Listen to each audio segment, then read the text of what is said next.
مامۆستا چۆن بە ئینگلیزی بڵێم سەفەر و مامەلە سەنگی مەهەککە. If you translate it directly, it would be travel and business are a gold appraisal tool.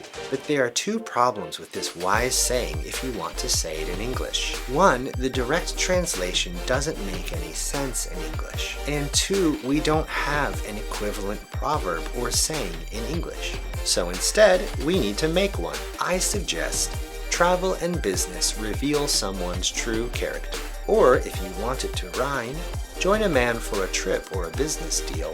See a man as he is, his nature revealed. If you say this in English, then you are communicating the meaning of سەفەر و مامەلە سەنگی مەهەککە.